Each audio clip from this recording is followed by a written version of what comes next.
Toughest exam है India का, UPSC, उसकी 2.5 लाख की फीस को हम 7,500 में कर दिए। और सेम बहुत बढ़िया, वेरी गुड।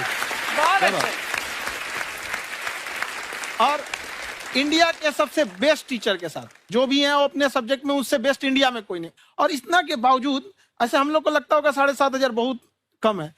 एक लड़की ने कहा कि सर शाम वाले बैच को ना मॉर्निंग में कर दीजिए। हम कहे बाबू तो इतना सबके इंडिविजुअल से तो बैच ट्रांसफर नहीं, क्या प्रॉब्लम है? उसने कहा ना शाम में हमको दूसरे के यहाँ बर्तन मांजने जाना होता है। तो हम लोग को लगता है कि जितना ये तकलीफ इससे कई गुना ज्यादा है। और कई बार तो ऐसा लगता है कि वो भी ना ले। एक लड़का बेचारा नदी से बालू निकालता था और वो बालू को भरता था, फिर नाव बालू को किनारे लेके बेचती थी और वो बालू भरता था, उससे मेरी फीस ले आया। हमारा हाथ कांप गया, हम कैसे फीस ले लेंगे यहाँ पर। बहुत बढ़िया। उसी दिन हमने ये प्रण लिया था कि भारत का कोई भी बच्चा उसके सफलता में पैसा उसकी बाधा नहीं बनेगी, चाहे उसको जितना भी पढ़ना रहे यहाँ पर। क्या बात। और अर्चना जी, मैं इनके बारे में एक बात, खान सर आपके बारे में मैं एक बात कहना चाहता हूँ। इनका जो स्टार्टअप है ये बूटस्ट्रैप्ड है। अच्छा, मैं साधारण भाषा में बता देता हूँ, ये सेल्फ फंडेड है। इन्होंने अभी तक किसी और से पैसा नहीं लिया है। ये इन्वेस्टर के पैसे से नहीं, इन्होंने खुद इसको बिल्ड किया है। और बल्कि इतना स्ट्रॉन्ग स्टार्टअप है ये कि मैं कहूंगा कि अगर इन्वेस्टर्स को इन्वेस्ट करना हो तो मैं एंडोर्स करता हूँ ऐसे स्टार्टअप्स को। यही सब चीजों को देखते हुए कई लोगों ने धमकी भी दिया था वहां पर। अच्छा। और उसके बाद बम चला दिए और 7-8 बम चला दिए और कुछ ब्लास्ट हुआ। एक बेचारा नया लड़का आया था एडमिशन लेने के लिए, उसकी स्कूटी उड़ा दिया। वो आया था, कहा कि सर हम तो पढ़ने आए थे, हमारा स्कूटी उड़ गया। हमारी ऑफिस उड़ा दिए सब। एक तो पास में आके गिरा और नहीं फटा वो।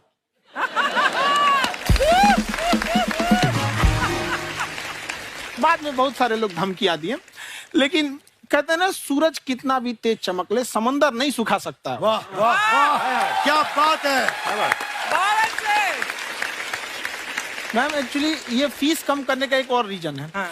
2.5 लाख 3 लाख की जो फीस में सब लोग पढ़ाई अफोर्ड नहीं कर पाते। इसलिए वो कुछ ही लोग अफोर्ड कर पाते हैं, तो उनका मेंटल लेवल तो बहुत ऊपर चला जाता है। लेकिन एक पूरे देश का मेंटल लेवल थोड़ा सा स्टेबल नहीं हो पाता। तो जब फीस कम रहेगी तो हर वो लड़का तैयारी करने के लिए आगे आएगा जिसका सपना है देश के लिए कुछ करने का। सीटें लिमिटेड हैं, उन्हें को मिलेगी, लेकिन जिन्हें नहीं मिलेगी उसे मिलेगा देश का एक जिम्मेदार नागरिक। तो इस देश को बदलना। क्या बात है। हम लोग विश्व गुरु कहे जाते थे, क्यों? क्योंकि दुनिया से लोग हमारे यहाँ पढ़ने आए थे। चाइना से ह्वेनसांग आया, फायान आया, आज कोई नहीं आता है। हम लोग का उद्देश्य एक समय आएगा जो फिर आएंगे यहाँ पढ़ने के लिए। क्या बात है। पर आप देखो अर्चना जी, सबसे ज्यादा IPS IAS बिहार से निकलते हैं। आप देखो पढ़ाई लिखाई में पॉलिटिशियन बहुत बड़े बड़े निकले हैं। तो ऐसा नहीं है, हर जगह ऑप्शन भी नहीं है वहाँ पे, इंडस्ट्री नहीं है, खेती करेगा तो कोई खास वो नहीं रहे, ऑप्शन भी नहीं है। सही बात है। बिहार की मिट्टी में एक चीज है, जिद तो बहुत जबरदस्त है। कुछ भी नहीं रहेगा तो सब कुछ पाने का उसको जिद रहेगा, करके भी दिखा देगा वहाँ पे। कर देंगे हम यहाँ पे। विवेक सर, आपके बारे में हमने सुना एक बार आप संन्यास लेने चले गए थे। कौन वापस लेके आया आपको? फिर कहाँ तक पहुंच गए थे आप? नहीं, मैं MBA की पढ़ाई के बाद मैं ये सोचा था कि अपना जीवन भगवान की सेवा में समर्पित कर दूं। अच्छा जी। बहुत साल मैं वृंदावन में रहा था और गुरुकुल में रहा था। अच्छा। और वहाँ सेवा करना, बहुत अच्छी शिक्षा मिली। मैं बोलता हूँ मेरी असली MBA वही थी, मोस्ट ब्यूटीफुल एसोसिएशन। वाह। और मैं वहाँ भगवत गीता पढ़ी, जहाँ मुझे गीता से लगाव हुआ। तो मेरे गुरुजी का आदेश था कि आप भगवत गीता को बिजनेस मैनेजमेंट के साथ जोड़ के देश दुनिया में बताओ। मेरे को लगा बड़ा मुश्किल काम है। मैंने बाद में देखा कि डॉक्टर स्टीफन कॉवी, जिनकी किताब है 7 habits of highly effective people, आप सबने पढ़ी होगी। उन्होंने बोला मैंने 7 हैबिट भगवत गीता से लिए। और हमारे देश के लोग ऐसे हैं जो मेरी किताब पढ़ते हैं, जो कि 3.5 मिलियन कॉपीज बिक चुकी हैं, और भारत में भगवत गीता नहीं पढ़ते। तो मुझे लगा कि मैं गीता विद मैनेजमेंट के ऊपर आकर के बातचीत करूं। मुझे लगा बहुत कठिन होगा, पर मेरे गुरुजी का आदेश था कि कठिनाई आपको तभी तक दिखेगी जब कठिनाई को देखोगे। तो एक छोटा उन्होंने मुझे बताया, पूछा कि इस कमरे में लाल रंग कितनी जगह है, देखो आप भी एक बार जरा देख के बताओ। 7-8 जगह लाल रंग दिख रहा है यहाँ पे आपको? 1 ये 2, वो लाल रंग टी शर्ट पे 3 4 5, ये लाल हो गया 6, उधर लाल हो गया 7, एप्पल लाल, बिल्कुल ठीक 7। पर जब आप लाल रंग ढूंढ रहे थे तो क्या आपको हरा रंग दिख रहा था? Yes no? नहीं। जब आप लाल रंग ढूंढ रहे थे तो क्या आपको काला रंग दिख रहा था? Yes no? नहीं। नो। जिंदगी भी ऐसी है, जो ढूंढोगे वही मिलेगा, बाकी कुछ नहीं मिलेगा। तो उन्होंने कहा कि आप इसी सोल्यूशन पे फोकस करो और गीता के मैसेज को पहुंचाओ। तो मैं बिजनेस मैनेजमेंट के प्रोग्राम्स कॉर्पोरेट्स में करने शुरू किए, क्योंकि गीता पहला मोटिवेशनल सेमिनार जो पृथ्वी के इतिहास में कपिल जी हुआ, वो कृष्ण ने दिया था। पहले मोटिवेशनल स्पीकर इस पृथ्वी के इतिहास के कृष्ण थे, जिन्होंने अर्जुन को रणभूमि में मोटिवेट किया था। बड़ी पेशेंस कृष्ण ने अपने लीडरशिप क्वालिटी से दिखाई, वो मुझसे मुझे बड़ा इंस्पायर किया, वो चर्चा ने इंस्पायर किया और डिस्कशन ने इंस्पायर किया। तो उस डिस्कशन को मैं आज भी लेके चलता हूं अपने साथ। कहां सर, हमने सुना है आप 5 स्टार में रुके थे कल और नीचे जाके वड़ा पाव खाने गए आप रेहड़ी पे।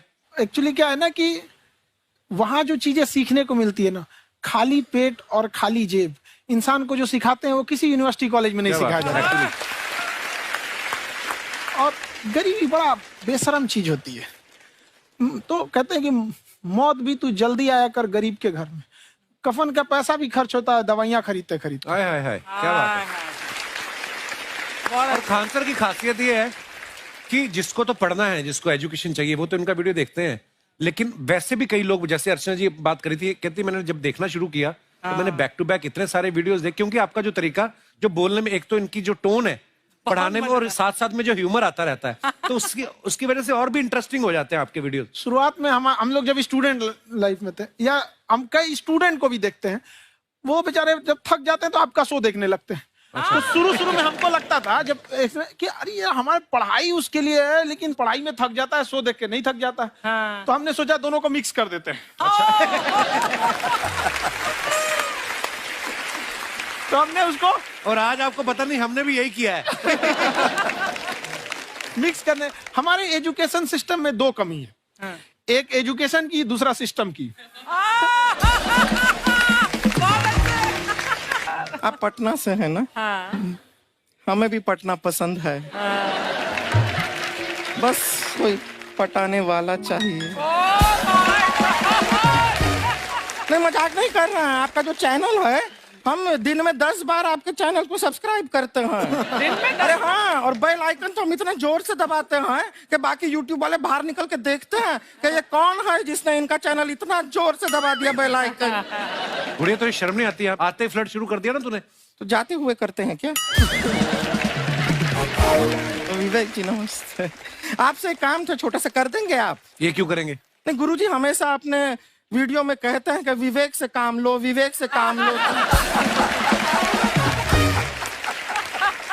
विवेक मतलब दिमाग से काम लो आप। हाँ, तो विवेक जी अपने दिमाग से ही काम लेंगे। बहुत दिमाग है उनके पास। ये देखिए, जो आदमी, आपको मैं बताइए, जो आदमी बिना फिल्म किए कपिल शर्मा शो में आ गया, कितना दिमाग होगा उसके पास। लेकिन एक बात है जिसकी वजह से हम आप तीनों से नाराज हैं। क्यों? क्या बात?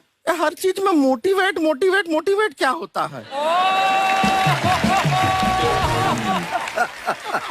सच कह रहा है, जब भी ये शब्द सुनते हैं हमें लगता है कोई हमें चिढ़ा रहा है। बदल दीजिए ना, खाली मोटिवेट बोलना ही क्यों जरूरी है? कुछ और कीजिए। रोटी वेट, छोटी वेट, पतली वेट, कुछ भी बोलिए, मोटिवेट हटाइए। तो गुड़िया, तू भी एक्सरसाइज किया कर ना, देख डॉक्टर साहब ने कितना वजन कम किया है, तू भी कर ले। ठीक है, फिर मोटिवेट से ही चला लेंगे। लेकिन मोटिवेशन कोई बुरा बात नहीं है। हमारे दादाजी भी वैसे बहुत मोटिवेट करते थे। हाँ, एक बार तो तालाब में डूब रहे थे हमारे दादाजी। हाँ। हमारे पास रस्सी भी था, ट्यूब भी था, फिर भी हम अपने दादाजी को बचा नहीं पाए। क्यों? क्योंकि हमने उनकी ओर तिनका फेंका ना, वही कहते थे डूबते को तिनका का सहारा काफी। नहीं लगा सहारा, दादाजी बुड़बुड़ बुड़बुड़ बुड़बुड़। गुड़िया, तू क्या करने आई इधर? अरे हाँ, हम क्या करने आए हैं पूछना था सर। खान सर, ये जो हमारा एक चाचा का लड़का है, उसको क्या है, थोड़ा पढ़ाई में प्रॉब्लम हो रहा है, तो 12वीं का पढ़ाई आप उसको अच्छी तरह करवा के 12वीं पास करवा देंगे आप? करवा देंगे, वेरी गुड, बात कर लेते हैं। हाँ, राम सरोवर, देखो हमारा बात हो गया है, ये 10वीं जो तुमसे नहीं दिया जा रहा है वो नहीं देना है।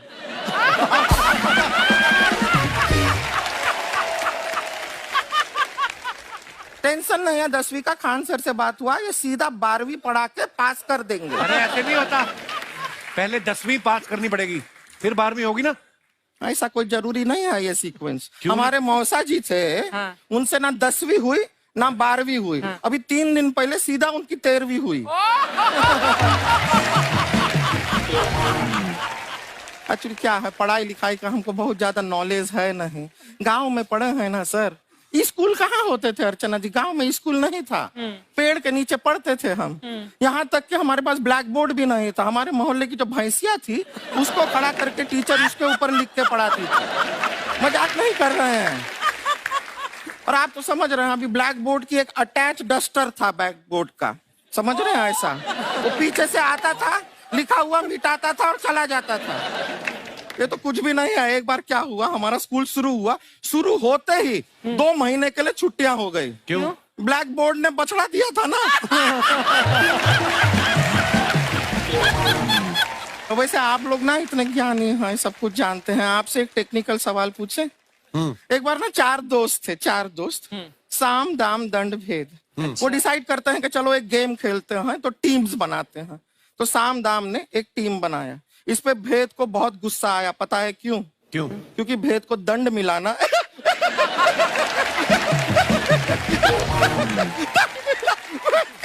ये सिर्फ हंसती नहीं है सर, थोड़ा सा पेट्रोल पिला दो स्टार्ट भी हो जाती है। इतना है कि और भी बता दीजिए, जब हम बीमार होते हैं हम डॉक्टर के पास नहीं मैकेनिक के पास जाते हैं, और डिटेल दे दीजिए। ऐसा कुछ नहीं है सर, ये बोलते हैं खाली। लेकिन अभी एक रिक्वेस्ट था सर, हमारा एक भाई है, पुरुषोत्तम नाम है उसका, वो गांव से आया हुआ है। आप लोग थोड़ा उससे सब बातचीत करेंगे, थोड़ा उसको प्रोत्साहन देंगे। और शर्मा जी, आपसे भी एक रिक्वेस्ट था, आपसे हमने कभी कुछ मांगा नहीं है। पुरुषोत्तम आएगा ना, एक बार बस उससे कह दीजिएगा, पुरुषोत्तम तुम कितने हैंडसम हो। मैंने देखा ही नहीं अभी तक। हाँ, तो देख के बस बोल दीजिएगा तुम ठीक है। कितने हैंडसम हो, ऐसा बोल दीजिएगा प्लीज। ठीक है। हम बुला लेते हैं पुरुषोत्तम।